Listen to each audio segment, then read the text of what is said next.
That's the kind of respect we get here on the concourse at Arco Arena. Fun and informative.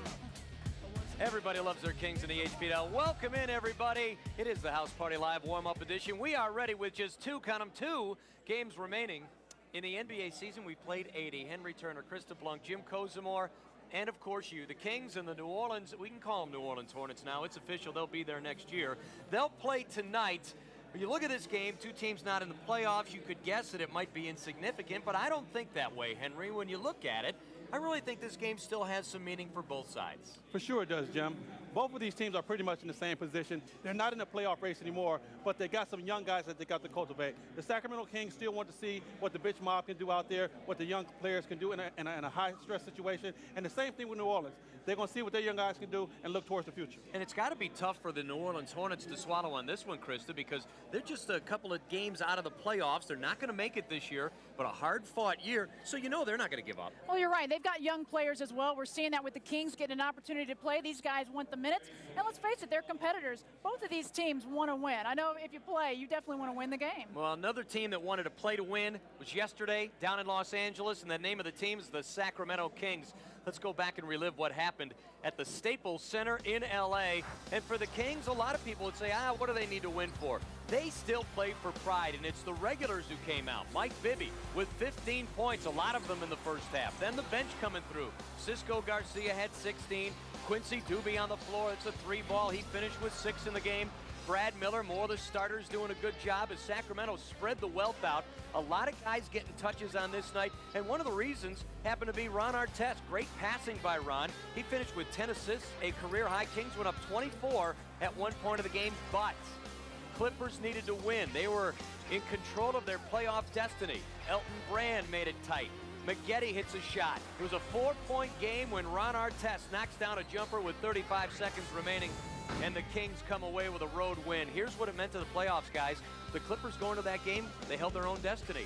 Who do you think makes the playoffs in the West? I think it's just that it is right there, Jim. I think the Lakers and Golden State will prevail in those last two spots. What about you? I agree. I think it's going to stay the same just because of the way the schedule looks. I think Golden State sneaks to 7th. Nobody wants to play. Maybe Golden State does want to play Dallas, actually, and come to think of it. You know, they've played well against the Mavericks this year. Yes. For the Kings, they have been answering some questions about guys on their bench. Everyone wanted to know what the youth movement was going to be about, and since the Kings have been knocked out of the playoff chase, Eric Musselman of the staff has decided to take a look at some of those young players, and they have fared very nicely. You look at guys like Francisco Garcia, Justin Williams, Ronnie Price. What have you seen from them, Henry? I've seen effort, hustle.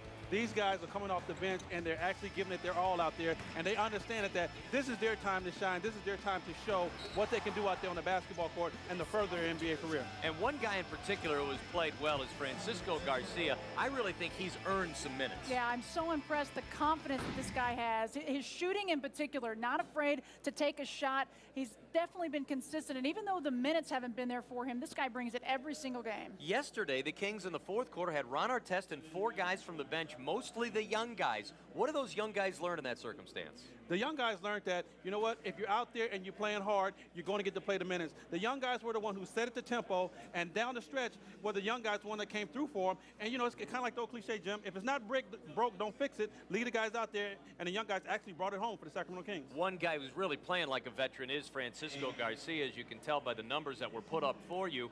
And we had a chance to ask Eric Musselman about Cisco at the end of season that he has brought to the Kings and what it's going to do for his future. Cool.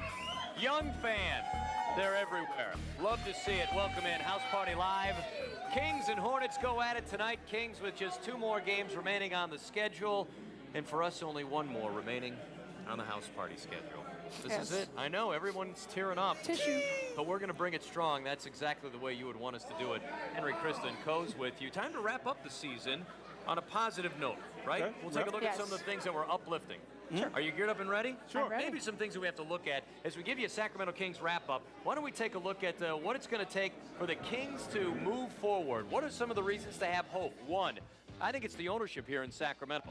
They do not like to lose, and they will go to great lengths in order to change things. This is the first year that the Malou family is not going to be in the playoffs. They are going to make the proper changes and try to get back to the playoffs and play for a championship. Also, you look at what they need help at. the fact that the Kings have a lot of bad contracts right now. They've got good talent, but what teams want to take on the big numbers that they've got on their ledger? And then you look at the Kings MVP this year. I'm going to go with the upstart, Kevin Martin, leading the team in scoring. I think it's somewhat obvious. Krista, your thoughts? Oh, I think there are definitely reasons for hope, in particular because of these young players that got the experience this year. You don't always get that chance. We saw them get an opportunity to play. We're going to continue to see that the next couple of games. But then a reason to maybe look for some help, the free agency possibly could hurt this team. Hopefully they'll be able to hang on to that young talent. They got to work some magic, work things around. And my MVP, I think a guy that was consistent on and off the court every single game, Corliss Williamson. Well, for me, I agree and disagree. When you're talking about hope, you got to talk about the young fellas, the youth movement, the bench mob. You got a good core of young players out there who are willing to work hard and going to come out here and give you some minutes and going to show you how to play basketball. Now, go to the MVP, Kevin Martin for sure. But what the Sacramento needs most to actually make this team a real good team, they're going to need a good inside presence. They need a big man. Yay, we agree. Well, we agree. Yeah, we agree, but we agree. Exactly. I'm a Corliss sandwich between a couple of Kevin Martins right here. Wow, Yeah. how about that? That's some description right there. So if Jeff Petrie is paying attention and writes down all the things that we've given him in his checkoff list, I'm certain he's writing these things down and is very appreciative of our efforts in order to help him. We have some favorite moments from the season as well. Why don't we break those down for you? And Krista, ladies first, your choice on favorite moments for the Kings this year. So many to choose from, but I went with the change right here, late January. The Ron Artest Mohawk. It led to 5 wins in a row, just one shy of the possibility of seeing Jerry Reynolds with a Mohawk as well. Awesome. Henry, yours. And then my favorite pick, the loudest Arco Arena has ever been this year, the young fella, Ronnie Price, taking it to the rim on the Utah Jazz. I've only seen that when a certain number 9 used to wear that number. My moment, the very first Kings win of the season on the road. Great offensive execution late, great comeback, then a defensive adjustment, and a great stop against a good Bulls team. A road win for Chicago, a coach that's gassed. Look at Eric Musselman. Look how excited that guy is at that moment. The first win of the season and what it meant for this club, it gave you hope at that moment. It really gave you hope that this season was going to be good. I give you credit for being able to think that far back. I really do. I know. That's going back into the Wayback Machine. Way back. Let's talk about the Western Conference standings and the playoff picture and how things look and who's going to get in and who's not going to get in.